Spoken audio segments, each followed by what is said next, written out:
Добар ден, почитувани. Ова е Телма амбуланта, каде секој работен ден заедно учиме како да го подобриме и зачуваме нашето здравје.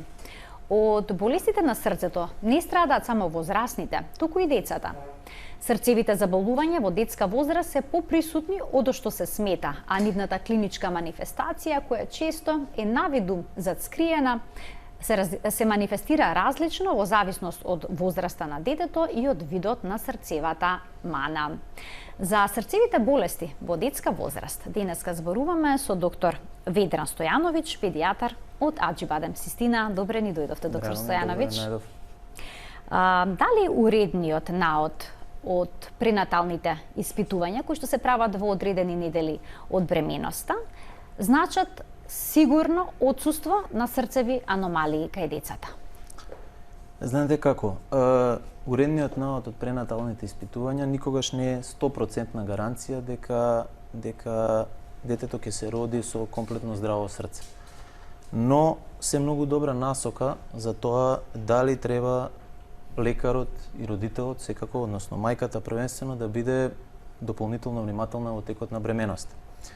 Со напредокот и на технологијата и на медицинската наука генерално, значајно е подобрена пренаталната диагностика на конгениталните срцеви мани и можат многу работи да се знаат однапред и следствено на тоа да подобро се планира по раѓањето, нели, доколку е потребно лекување, оперативно, неоперативно, било какво, да биде тоа подобро испланирано и да едноставно тимот биде подготвен ако треба да реагира. Да.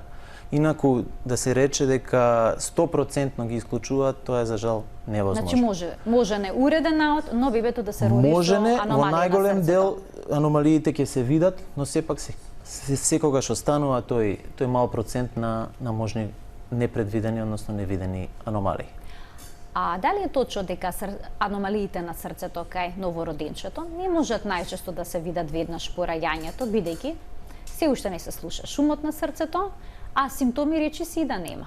Знаете како, возможно е. Вродените срцеви мани не сите имаат иста симптоматологија после раѓањето. Тие се делат во различни групи, според различни класификации, но и според тежината на нивната манифестација веднаш после раѓањето. Најтешките, најкритичните мани со кои што се раѓаат новородените, за жал, веднаш се покажуваат и тие не можат да се скријат. Но постојат и мани кои што во моментот на раѓањето или во тој краток период додека новороденото е во породилиште, не секогаш се диагностицираат. Тие мани некогаш се диагностицираат подоцна во текот на растот на детето, на бебето, зависно, повторно ќе речем, од својата тежина, нели, порано или подоцна се откриваат. А шумот на срце, колку недели по раѓањето почнува да се слуша? Знаете како, тука зависи за каков шум на срце збориме, нели, постојат патолошки шумови на срце и невини шумови на срце. Одредени мани, тешки мани можат да бидат веднаш после раѓањето без шум на срце, што може да ја зацкрие целата клиничка слика.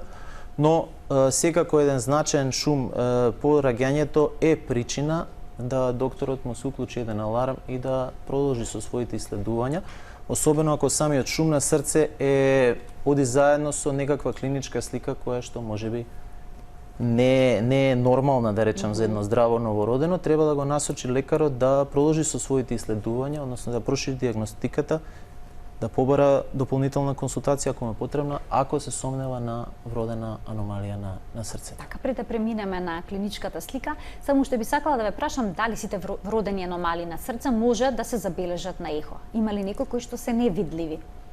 Мислите по раѓањето? Да, по раѓањето, откако ќе се роди бебето. Генерално сите срцеви мани искусен ехографер може да ги забележи веднаш после раѓањето, да постави диагноза и да даде план заедно со, нели, тука решаваат и кардиолог, и хирург, и поголем еден, да кажам, тим на професионалци кои што треба да направи, како што рековме, план што со тој пациент, како понатаму, дали му е потребна, односно неопходна интервенција веднаш, дали таа интервенција треба да се одложи за одредено време со цел да, нели, пациентот, односно новороденото добие малку во тежина и во сила и да на крајот на криштата полесно го преброди оперативниот тек, доколку е тоа возможно. Пак ќе речам, некои мани може да чекаат, некои мани за жал не можат. Така, да мора чекаат. веднаш да се интервенира. Ким дадеме денеска можност на гледачите да се вклучат во програма, да постават нивни прашања, да го збогатат нашиот денешен концепт на емисија со нивни размислувања, прашања и дилеми кои што се поврзани со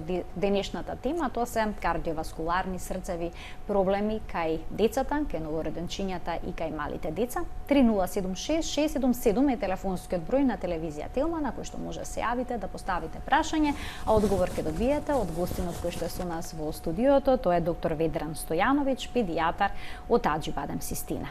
Доколку веднаш по раѓањето не била диагностицирана болест, односно некоја срцева аномалија, и сега родителите забележат некои знаци, што треба да ги наведе да се посомневаат на срцево заболување? Еве, да го погледнеме првиот телоп, првата вистина или заблуда, која што е поврзана со денешната тема, која што гласи: ако бебето помодрува во устата додека плаче, можно е да се работи за некаков проблем со срцето. Дали доколку се случи нешто вакво, родителите треба да се посомневаат дека се работи за срцева аномалија, дали тоа е единствената причина поради која што може да се јави вакво помодрување кај бебето, пред се на устата, околу Знаете устата. како, помодрувањето или стручно кажано цијаноза е појава која што знае да биде еден клинички знак кај новородени и кај мали доенчиња. Генерално цијанозата, односно помодрувањето, доколку е централно, доколку е на лицето, нели трупот, е речиси секогаш патолошка појава. И односно е нешто што има некаква причина и треба да се исследува понатаму.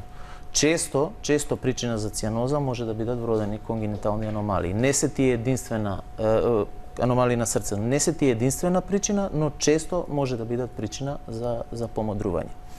Додека кај новороденчиња, млади новороденчиња, особено веднаш после раѓањето, може да се јави цијаноза, особено кој е периферна цијаноза по екстремитетите, рацете и нозете. Таа не секогаш може да биде патолошка. Таа може да биде и минлива и да детето помине низ неа без да има било каква вродена аномалија, било на срцето, било на белите дробови или друга некоја вродена болест. Но централната цијаноза најчесто е со одредена патологија позади неа и треба да се има на ум дека треба да се додиагностицира и да се види причината за тоа помодрување. Дали уморното бебе кое што не може да цица, значи додека се храни бебето, брзо се уморува. Потоа главчето кое што се поти може да биде симптом за оваа болест. Еве да ја разјасниме и следната дилема поврзана со најчестите болести на срцето кај децата. Потењето на главчето е најизраден симптом за вродена аномалија на срцето. Но, докторе, главчето на бебето многу често и така се поти, бебињата се потат додека цицаат. Дали ова нешто треба секогаш да ги загрижи родителите? Ова што го кажувате, нели како рековте вие, дали е мит или не, за жал е еден многу сигнификантен знак кај овие наши пациенти. И речиси секогаш кога ќе дојдат родители со, тоа се обично млади доенчиња во возраст помеѓу 3, 4, 6 месеци. Првата работа што ќе ви ја кажат, освен тоа дека бебето слабо напредува, е дека многу се заморува кога пие, без оглед на тоа дали пие од шише или од мајката, и дека мајката приметува дека се поти по главата, вратот. Да, точно дека постојат и деца кои што можеби се потат повеќе, а немаат никаква позадина позади тоа, но за жал тоа е еден знак кој што секогаш кај докторот треба да му уклучи една сијалечка и да он размислува во тој правец, дека можеби таму има нешто. Бидејќи тој, да кажам, тријасна симптоми, ненапредување, потење, задишување на бебето додека јаде, неговата способност да испие само мала количина на млеко и после тоа нели се заморува и не може веќе, многу често се знаци за вродени аномалии на срцето, особено за една од најчестите, тоа е вентрикуларниот септален дефект, кој што во раниот неонатален период не дава некои големи симптоми, може да промакне, да речам, неприметен, но да се појави како значајна клиничка слика кога бебето малку ќе отиде дома и кога нели ќе ги забележат родителите овие симптоми за кои кои што ги спомнавте, а тоа се потење, задишување, замор при исхрана и ненапредување во телесната тежина. А дали симптомите се секогаш јасно изразени? Еве, например, можно ли е бебето да има астма, да е ставено на некаква терапија, која што инхалаторна, но да не се работи за таков проблем? Може. Може. Знаете како, во медицината 2 и 2 не се секогаш 4, но и можно е да има респираторен проблем, да воопшто не биде кардијален проблем, секако дека тоа е можно, но сепак тоа не е причина, нели, да, како да кажам, да се обработи тој пациент, да се види што е причината, дали е причината од респираторно или е причината од кардијално потекло. Иако тие два органски система во нашето тело се итекако поврзани и не може да функционираат независно еден од друг. И знаете, тие проблеми често пати се, како да кажам, еден проблем на еден органски систем создава проблеми и на другиот. Така, еве уште една дилема која што веќе мислам дека ја разрешивте. Болестите на срцето често се пропратени со инфекции на дишните патишта кај децата. Има, значи, вистина некаква во ова? Тоа е апсолутна вистина, тоа е апсолутно точно. И освен ова што дискутиравме, значи претходно за тие симптоми кои што ги нагласивме, да не се повторувам, тоа е што многу често родителите на тие деца ќе ви речат дека се многу често болни, многу често пијат антибиотици, често имаат повторувачки бронхити, лежат во болница. И тоа е исто така еден многу значаен анамнестички податок што ќе го добиете од родителот на дете со овој тип на проблем. Така да овој мит или како рековме е апсолутно точен. Тие деца итекако почесто патат од респираторни инфекции од, да речам, другата популација. А како се манифестираат овие проблеми со срцето кај поголемите деца? Дали тие се заморуваат? Па знаете како, кај поголемите деца генерално да. Децата се заморуваат побрзо, имаат проблеми да, нели, со своите врсници, можеби ги следат часовите по физичко со ист интензитет, може да помодруваат, може да чувствуваат и болка во градите, така да различна е симптоматологијата зависно од тоа со каква мана детето, нели, се справува, односно живее, со каква неоткриена мана живее, но симптоматологијата не мора да биде секогаш изузетно, како да кажам, карактеристична или силно изразена. Така да добар дел од тие срцеви мани сепак се откриваат во порана возраст, а како во денешно време веќе не е толку често да најдете возрасен или млад адулт кој што има. Да. Секогаш ќе има такви пациенти, но не е голема нивната бројка. Треба ли да не загрижи доколку детето се заморува качувајќи се по скали, одејќи по угорнина, ако станува без див? Па знаете како, ако тоа се повторува, можеби да. Ако е тоа инцидентно, повремено само, не, но ако тоа е повторувачка работа која гледате дека трае еден подолг период, тогаш можеби треба да се размислува за еден контролен преглед кај детски кардиолог, чисто да се исклучат одредени потенцијални работи кои што може да се кријат таму. Кога зборуваме за вродените срцеви аномалии, може ли да се каже дека тие се наследни? Дали доколку некој од родителите има ваков проблем, сигурно ќе го наследи тој неговото дете? Знаете како, да, постои одредена компонента на наследност, впрочем како и за многу други болести, ние доста работи влечеме од нашата генетика, од нашата фамилија, било тоа да е добро или лошо. Но не секогаш можете да добиете податок од родителот дека некој во фамилијата имал таков проблем. Сега знаете, тоа е малце поширока работа. Сепак тука владе и стигма. Не секогаш и ќе добиете вистински податок. Некој можеби и ќе ви излажи или нема да ви ја каже вистинската приказна. А тука стои и уште еден многу битен момент е тоа што, да речам, пред 50 или 100 години тие бебиња умирале рано и не се диагностицирале и така да, знаете како, поминувале, да речам, без одредена диагноза и никој не можел да рече дека тоа дете починало затоа што имало срцева мана. Така да можеби некогаш вие имате во фамилијата и самите не сме свесни дека некој пред нас имал. Така да одредена генетска компонента постои. Но може и никој да нема. Може и никој да нема. така, Може никој апсолутно да нема, а да се јави како нова во одредена фамилија. И сега има еден момент, една нова теорија која што нарекуваат епигенетика, така мислам дека тој термин се користи.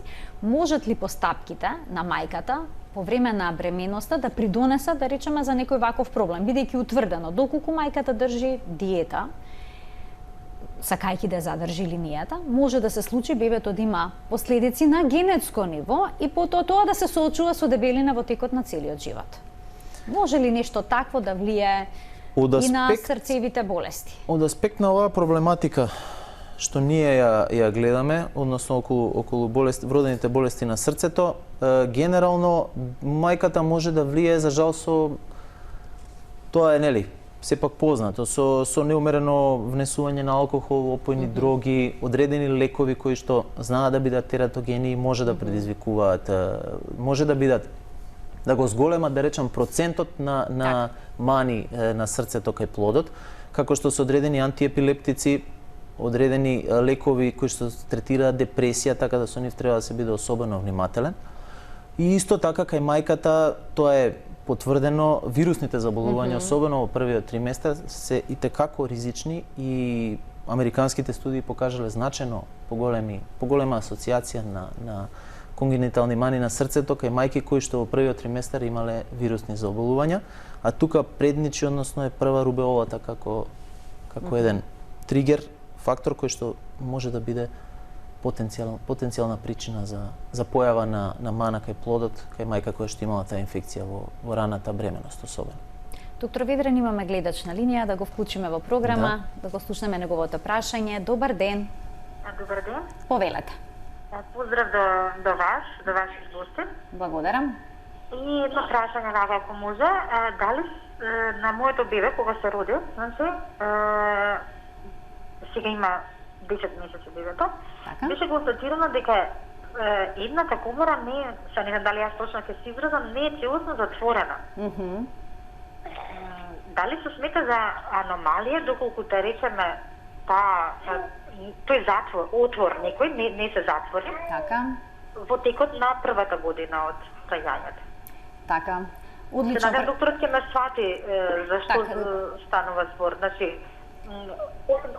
отвор кој што требало да биде, да речеме, затворен и самото. Но не е затворен. Така. Не е затворен, да. Ви благодарам за вклучувањето во програма. Фала, пријатно. Пријатно. Прашањето е апсолутно на место. Само за жал, знаете, отвор многу зависи каде тој отвор на срцето се наоѓа, за да можам директно и конкретно да одговорам на прашањето. Но како и да е, во срцето, во детското срце, како вродени аномалии, може да се јават отвори на неколку места. Тоа се отвори на септумот, односно на ѕидот кој што ги дели левата од десната комора, и на септумот кој што ги дели предкоморите, односно левата и десна предкомора. Така да, потенцијални места на отвори на срцето кај овој гледач се тие. Генерално, каде и да има, ако има се уште отвор, тоа не би требало да биде, мислам, треба да се следи. Треба кардиолошки да се следи. Ехото е неинвазивна метода и не е проблем да се направи ехографски преглед кај овој пациент кој што би утврдил дали се уште постои како прво, дали во меѓувреме може би се затворил, и ако не се затворил, дали е тој значаен, сигнификантен и дали во моментот на бебето му представува проблем, односно дали потенцијално би требало нешто таму да се прави или да се почека да тој се затвори спонтано доколку може. Кога зборуваме за спонтано затворање, колку време е најчесто потребно за да се случи тој процес? Знаете како, спонтано се затварат помалите дефекти. Да се очекува да се затвори поголем дефект кој што е виден во рана возраст е тешко и тој најверојатно во 99% случаевите нема да се затвори. Но помалите дефекти кај децата знаат да се затворат и би требало да се исследуваат тие деца и да се прегледуваат до 12-24 месеци, доколку дефектот е мал, да се чека нивно спонтано затворање. А доколку до тогаш не се затворат, евентуално се пристапи кон методите на затварање, тие се хирушко или дури постои нехирушко, односно катетеризационо затварање на овие помали дефекти, кои што се многу помалку, да кажам, стресни и за пациентот и за самата фамилија, и пациентот порано си оди дома, помале хоспиталниот престој и така натаму. Да. И тоа е исто така опција кај овој тип на дефекти. Од што зависи што ќе се одбере, претпоставам од тежината на од што големината. зависи, мислите, која дали која метода, дали ќе биде оперативна или знаете катетеризација? За жал не е секогаш можно да се иде со катетеризација, нели? Помалите дефекти на предкоморите често се затвараат катетеризационо, бидејќи пристапот на кардиологот во катетеризациона сала е полесен и помал е ризикот. Додека веќе поголемите дефекти, особено на вентрикуларниот септум, односно ВСД, почесто се затвараат хируршки, така да, знаете, одлуката е, камо среќа да може повеќе се затвори катетеризационо, тоа би било подобро за пациентот, но не секогаш е тоа возможно, така да често пати мора да се оди и кон класичното хируршко решавање на проблемот. Кај бебињата се јавуваат повеќе од 200 аномалии на срцето, кои се најчестите? Да, постојат некаде Зборуваме околу за вродени аномалии, така. Некаде околу 200 дијагнози на вродени аномалии на срцето во педиатриската популација и преку 350 хируршки техники кои што се применуваат за корекција на овие мани.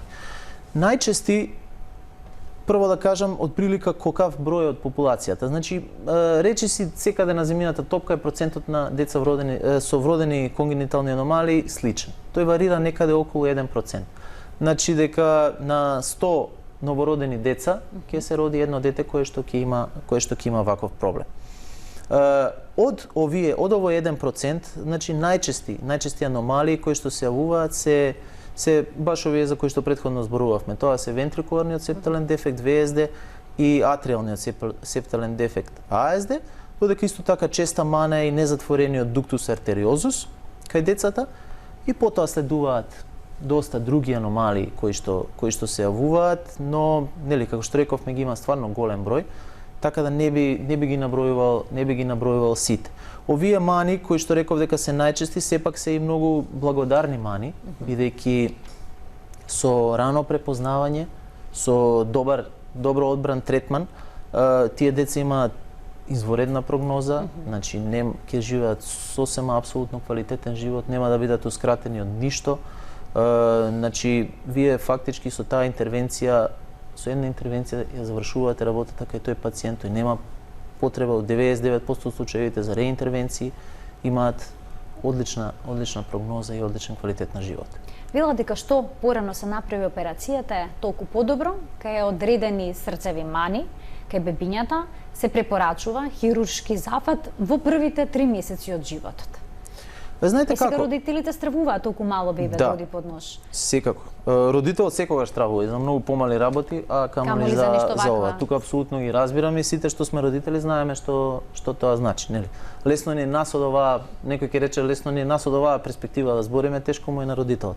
Но треба да се свати дека некогаш докторот кога ги убедува дека треба нешто да се направи, тоа е во интерес на пациентот, бидејќи во каква ситуација се доведуваме после. Доколку самата интервенција се одложува, речеме, не потребно се одложува, вие можете да дојдете во фаза да една условно кажано мана која што не е толку сериозна, ја доведете во фаза кога веќе ќе биде иреверзибилна, односно да дури оперативниот зафат веќе не може да ја искоригира, односно дека ќе го доведете срцето во една ситуација кога веќе и самата операција нема да може да го реши проблемот вистински. Така да тоа што го кажавте околу навременото решавање на срцевите мани е апсолутно точно. Значи јас не би се фиксирал за датуми дали е до 2-тиот месец или до 3-тиот месец, но е многу битно да кога ќе се процени дека е дојдено вистинско време за интервенција, тогаш и таа интервенција треба да се направи. Пред се ќе кажам во интерес на пациентот и во интерес на добрата прогноза после операцијата на самиот пациент. А потребно ли е бебето да се подготви на некој посебен начин пред интервенцијата? Па знаете како, постојат, да речем, некои стандардни процедури низ кои што секој педиатриски пациент или неонатален пациент треба да помине пред една кардиохируршка интервенција. тоа е пред се и најважно добрата дијагностика. Добрата ехографска дијагностика, доколку е потребно да се прошири дијагностиката, да се направат тоа се вика дијагностички катетеризации, кога се влегува преку голема вена, се вбризгува контраст, да се одреди точната хемодинамика и точниот проблем кој што детето го има, или CT ангио, која што исто така одлична дијагностичка метода, доколку на овој со овие претходни начини не можете да добиете правата слика. А понатаму, пациентот се обработува комплетно микробиолошки и лабораториски, се земаат сите потребни анализи кои што хирургот, кардиологот сметаа дека ќе бидат потребни, нормално во консултација со анестезиологот кој што ја води процедурата, ја дава анестезијата во операционата сала, така да тоа би било отприлика таа непосредна предоперативна припрема на еден пациент. Секогаш се прави ертегографија на бели дробови. Воглавном тоа се анализите кои што стандардно се земаат да бидат направени пред бебето да влезе во операциона секој пациент кој што детето, бебето, кој што се спрема за кардиохируршка интервенција, бидејќи сепак тоа се сериозни интервенции, долготрајни операции, така да мора да бидат сите тие работи претходно да се знаат и да бидат утврдени пред да се влезе во оваа интервенција. Доктор Стојановиќ, ќе направиме кратка пауза од разговорот, 7 блок реклами, а веднаш потоа продолжуваме со она што следува операцијата, постоперативниот период, но и останатите причини кои што може да доведат до заболување на срцето кај децата, тоа се вирусните и бактериските инфекции.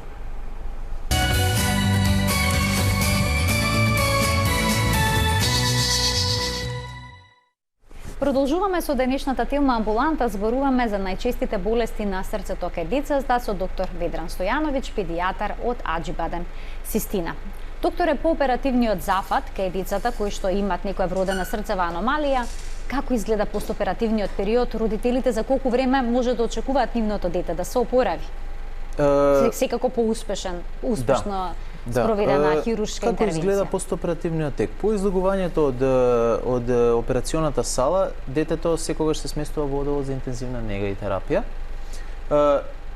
Тоа најчесто после овие интервенции се уште врзано за машина за дишење, односно респиратор. Има, ние го викаме тоа инвазивни линии, тоа се централни венски катетери, дренови, но сите тие работи се неопходни за изведување на една кардиохируршка интервенција. Генерално се трудиме родителите, најблиските, односно таткото и мајката, да можат непосредно после операцијата да го видат детето. Тоа е барем 15 на 30 минути после неговото пристигнување, за да можат кратко да го видат и во одредени периоди на денот кога е посета, потоа да го посетуваат. Колку трае, ме прашавте, тоа многу зависи од дијагнозата. Но генерално секогаш е подобро доколку престојот во интензивна нега трае пократко. Идејата е да секогаш пациентот што побрзо се ослободи од машината за дишење, односно да дише сам, да дише спонтано. И нели следствено на тоа колку дозволува неговата клиничка слика и општа состојба, да нели пополека ги вадите тие инвазивни линии од него и го спремате пациентот за да ја напушти интензивната нега. Можам да кажам дека поедноставните процедури, односно по да речам маните кои што имаат пократок постоперативен тек на лекување, излегуваат од интензивна нега со 3 до 4 па и до 5 дена, доколку нели нема никакви компликации после тоа. Секогаш престојуваат уште барем неколку дена заедно со мајката на одделението, да се проследи пациентот, да се види нели да се титрира неговата терапија доколку е потребна за дома и потоа да се испише да го продолжи лекувањето во домашни услови. Доктор Ведран, исто така децата може да добијат и воспалителни болести на срцето, дали доколку долго време трае фебрилност, односно покачената температура. Потоа детето забрзано дише, има непропорционално забрзан пулс, може да се работи за некој ваков проблем. Иако најчесто температурата е проследена со овие симптоми. Да, тие како што убаво рековте, нели самата температура некогаш и причина за тие симптоми, но точно е и тоа дека може да се јават одредени воспалителни болести на срцевиот мускул или на срцевите обвивки. Тоа се миокардитисот и перикардитисот. Така да тоа е исто така еден една болест која што е карактеристична за педиатриските пациенти, тука исто така и ревматската треска, која што се јавува како последица на инфекција со бета-хемолитичен стрептокок А. Нели не сите деца кои што ќе се заразат со оваа бактерија, односно ќе бидат носители неа во грлото, ќе заболат од ревматска треска. Доколку имаат силна инфекција во грлото, може да се случат компликации. Може да се случат компликации и да на срцевиот мускул и на срцевите валвули, односно залистоци, но повторно ќе кажам, не значи дека секое дете кое што ќе се изолира оваа бактерија ќе има таква симптоматологија, односно такви манифестации. Но треба да се биде внимателен и превентивно да се третираат тие позитивни изолати доколку дојдат. За среќа порано ревматската треска била многу почеста и многу повеќе деца пателе од неа, следствено на тоа ја оставала последици кои што некогаш и во адултниот период се јавувале поради прележана ревматска треска како дете.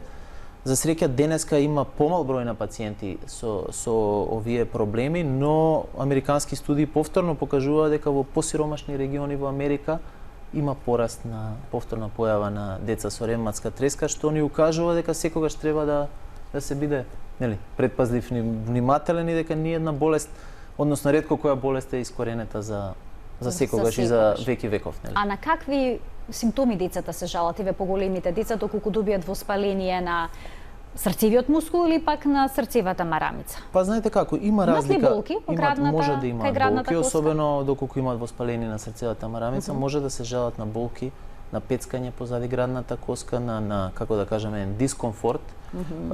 Така да тоа може да биде еден, особено кај поголеми деца кои што имаат подобра комуникација, да биде податок кој што може да му го кажат на докторот. Нормално дека помало дете многу е потешко и од него да добиете, нели, конкретен податок, но кај поголеми деца тоа може да биде. Исто така болки во зглобови, болки во рбет, во колкови може да бидат исто така една од манифестациите, особено на миокардитисот кај поголеми деца. Така. А што е со покачениот притисок во детска возраст? Најдов интересен податок дека 30% од децата со прекумерна тежина го имаат овој проблем, што е неверојатно. Па ете, тука го дадовте полот од одговорот. За жал, прекумерната телесна тежина, која што е болест на модерното доба, е една од главните, ако не главна причина за хипертензија, односно покачен крвен притисок кај деца. Така да секогаш треба да се тргне од таму. Доколку доколку детето не е обезно, нема зголемена телесна тежина, тоаш треба да се продолжи да се бара причината во другите органски системи, често пати во бубрезите или во, можеби пак се враќаме сега на вродените аномалии на срцето кои што не се диагностицирани на време и тие некогаш може да дадат покачен крвен притисок. Но како што рековме, обезноста е број 1 причинител за хипертензија особено кај млади адулти и кај деца, така да тоа е работа за која што како треба да се внимава и да се, како да кажам, да бидеме свесни на неа и да действуваме. Може да го оштети хипертензијата во детска возраст срцевиот мускул? Може да го оштети срцевиот мускул, може да предизвика промени на срцето и на бубрезите, особено ако подолго време трае, биде нетретирана, непрепознаена, а не е секогаш препознаена. Така. Може кај бебиња дури да се јави. Еве има една вистина или заблуда, разјаснете ја на гледачите. Кај бебињата хипертензијата се манифестира со одбивање на храна, вознемиреност, а во потешки случаи и со повраќање. Може да се манифестира, иако хипертензијата не е толку честа кај бебиња, доколку нема некој, како да кажам, органски проблем, односно ако најчесто хипертензија може да има кај одредени вродени конгенитални аномалии на срцето. Хипертензија во неонатална возраст и кај мали бебиња без срцево потеко сепак е релативно ретка, но да, може да даде такви или слични дел од тие манифестации кои што ги цитиравте. И сосема за крај, уште шумот за срце да го фатиме. Секој шум на срце треба да се испита, уште една вистина или заблуда. Вие на почетокот на емисијата веќе споменавте дека има добар и лош шум на срце, односно без нема добар, туку безопасен. Да. Тоа е по соодветна терминологија. Па знаете како, да, треба да се проследи, не треба да се иде во крајности со тие исследувања, нели, но една консултација со кардиолог, особено ако шумот е значаен, ако е силен во прекордиумот, ако ако не исчезнува после одредено време, да, зошто да не, тогаш треба да се направи една консултација со детски кардиолог, евентуално повторно ќе кажам да се направи ехо преглед, трансторакално ехо на срцето, која е комплетно безболна и неинвазивна метода и чисто да се исклучат некои вродени проблеми и да се востанови еднаш за стално дали шумот е со, што рековте вие, добар или лош, односно дали е невин шум или патолошки шум кој што треба да има некаков субстрат и да се лекува.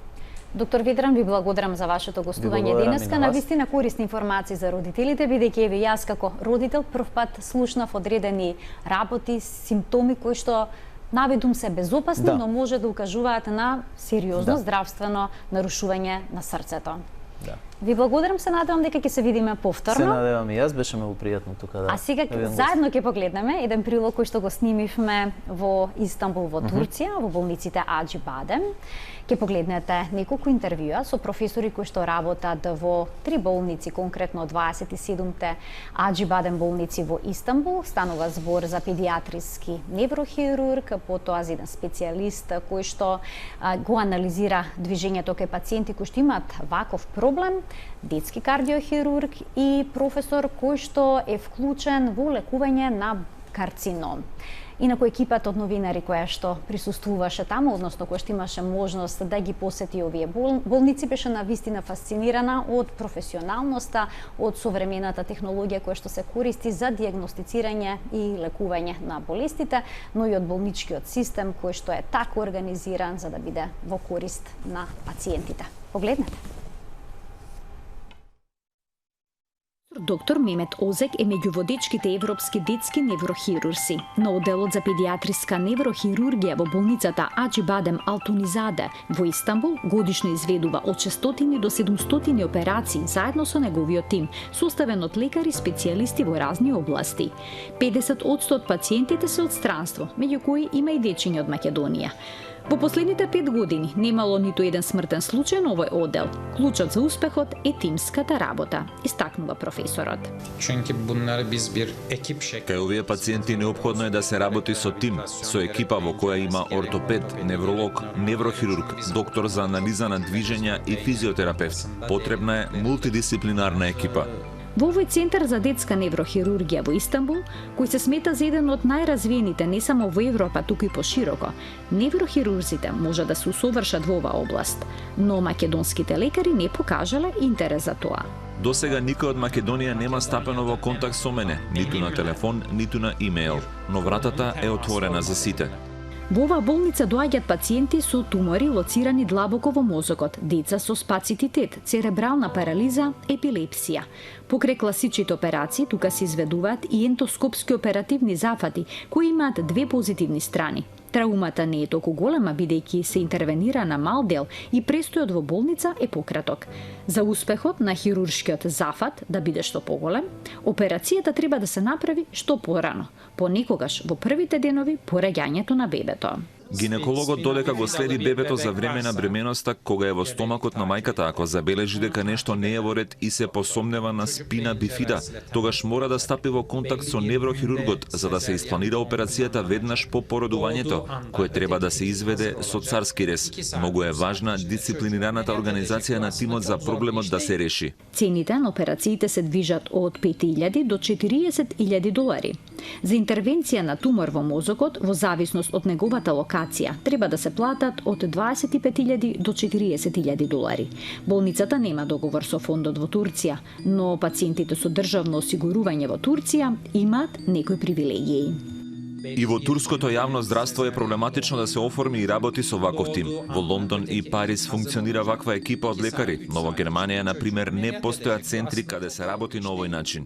Во екипата на професорот, кој беше председател на Унијата на педиатриски неврохирурзи во Европа, работи и еден македонец. Гостиварчанецот, доктор Енис Шабан, е раководител на Центарот за анализа на движење во оваа болница, каде се прави проценка на пациентите кои имаат проблем со движењето со помош на специјална технологија.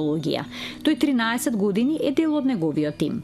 Ако го гледате професорот како оперира доле во операционата сала и како прегледа пациенти, се ви изгледа многу просто. човек одработи на место од 1 сантиметар што има речник, а тука е туморот. И работи без да му се тресат рацете. Кога го наблюдувате неговата работа, се изгледа многу просто. И затоа вие кога се враќате назад, вие сите овие едукации ги земате, ама сакате да почнете од она најкомпликовано. Ние секогаш избориме прво од најпрости клиники. Значи, да се усовршите со тие, да добиете искуство, после полека да се оди по нешто компликовано да се работи. За да се диагностицираат и работат овие операции, потребна е најсовремена технологија. Кога болниците немаат обезбедено технологијата, тога се работи на стариот начин, како пред 30-40 години. Медицината брзо се менува, заради напредокот на технологијата, така што докторите е неопходно да следат што се случува и да учат, а за тоа мора додат во развиените центри во странство.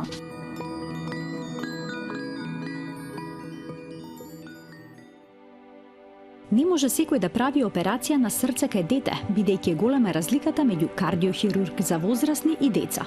Детската кардиохирургија е многу специфична гранка во медицината, вели професор доктор Тајар Сариоглу од Аџибадем Бакиркој во Истанбул, кој се смета за основоположник на детската кардиохирургија во Турција. Во детската кардиохирургија докторот треба да има долгогодишно искуство зад себе и да биде многу добро обучен за операции кај деца. Кардиохирург за возрастни не смее да оперира деца. И во Европа и во целиот свет детската кардиохирургија бара дополнителна специјализација. Центарот за детска кардиохирургија во Турција досега има извршено околу 15.000 операции на срце. Само во Истанбул годишно се прават околу 600 зафати, над 95% од нив се успешни. 1/3 од пациентите имаат вродени кардиоваскуларни аномалии, зашто е потребна операција во првите 3 месеци од животот. Понекогаш се проблематични операциите што треба повторно да се направат. Во некои случаи сме правеле 3, 4 до 5 операции повторно. Не само во Турција, и во околните држави каде што не можат да се изведат вакви реоперации, ги правиме тука. На оделот за детска кардиохирургија во клиничката болница Аџибадем Систина во Скопје под надзор на професор Тајар успешно беа направени 2 операции на отворено срце кај деца помали од 1 година. Уште 2 беа извршени неделава кај бебе од 2 месеца и дете од година и 8 месеци. Операциите покриени од Државниот фонд за здравствено осигурување ги правеше доктор Владимир Чадиковски и неговата екипа со поддршка на тим од специјалисти со 20 годишно искуство од Аџибадем во Истанбул. Сега околу 10 стручни лица ќе доаѓаат во Македонија како поддршка, и тоа анестезиолог, хирург, сестра обучена за вакви операции, перфузионист, сестра за интензивна нега. Докторите од Турција се само поддршка на тамошните лекари. Ние само ги надгледуваме операциите. На прашањето дали колегите од Македонија ги исполнуваат нивните критериуми за детска кардиохирургија, професорот вели: Ќе создадеме тим што ќе ги исполнува сите критериуми. За почеток, идните случаи и пациентите кои имаат потреба од многу сложена операција ќе се праќаат во Истанбул, а понатаму сложените операции ќе бидат правени во нашата земја. Во болницата Аџибадем Малас има специјален апарат за насочена радиотерапија со магнетна резонанца за уништување на канцерогените клетки во туморите, наречен Емерайдиан Линак. Оваа технологија овозможува симултано снимање и третман со зрачење на канцерогените тумори кои се лоцирани во меките ткива на абдоменот. Системот целосно ги менува можностите во радиолошката онкологија. Има 8 вакви апарати во светот, 3 се во Европа. Еден од нив се наоѓа во нашата болница. Оваа апаратура која е комбинација на зрачење и магнетна резонанца ни овозможува да направиме снимки пред почетокот на третманот и за време на третманот. Ние го маркираме туморот кај пациентот. Апаратот почнува со таргетирано зрачење кое е насочено точно кон туморот. Лекарот во соседната просторија на компјутер ја следи процедурата за време на третманот. Благодарение на снимањето кое се одвива континуирано додека пациентот лежи, во реално време може да се види каде е туморот, но и да се лоцира нормалното ткиво во неговата околина, што е можеби уште поважно, бидејќи на тој начин се избегнува оштетување на здравото ткиво со зрачењето. Докторот точно знае каде ја испорачува одредената доза зрачење која туморот го намалува за време на третманот. Една интервенција трае од 50 минути до час и половина и чини 8500 евра. Потребни се 3 до 10 третмани. Доколку пациентот има повеќе тумори, тогаш секој од нив се работи засебно. Деневно на ваков начин може да се третираат 4 до 5 пациенти. Толкав е бројот на пациенти што дневно може да се третираат и со технологијата Cyber-нож, наменета за третман на тумори во мозокот. Cyber-ножот всушност ни најмалку не наликува на нож. Тоа е роботски радиохируршки систем кој е многу прецизен на милиметарско ниво. Со него се третираат тумори со високи дози на зрачење, а здравото ткиво е заштитено од несаканите ефекти на зрачењето. Бенефитот за пациентот е што кај него не се изведува хируршка интервенција. Со Cyber-ножот туморот ќе биде редуциран со зрачење. Тоа е роботизирана постапка, роботската рака се движи околу пациентот и го насочува зрачењето директно на туморот. Во оваа болница не е роботизирана само опремата за третман на болестите. Роботите роби самостојно доставуваат храна, лекови, валкани, чисти постелнини и јалишта, материјали за стерилизација по одделите.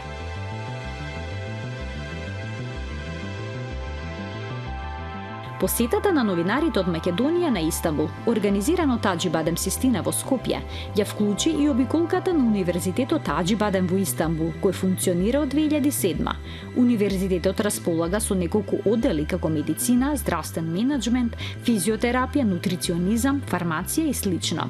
На медицина може да се запишат само најуспешните студенти во Турција кои постигнале голем успех на приемните тестови, при што добиваат стипендија. Студентите треба да стекнат практично знаење.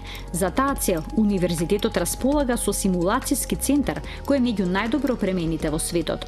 Просториите наменети за вежби со симулација на одредени здравствени проблеми се опремени со медицинска опрема каква што се користи во болниците.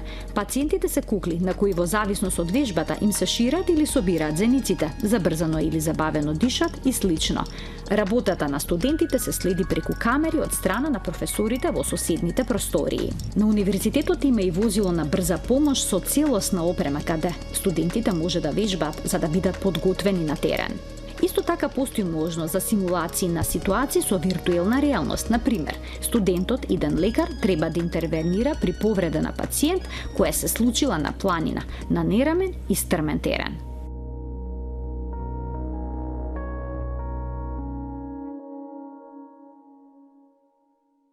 Фасцинантно. Се надевав дека уживавте во овој прилог, можеби за целосно уживање недостасуваше уште турски локум и турски чај. Ви благодарам што не следевте. До гледање.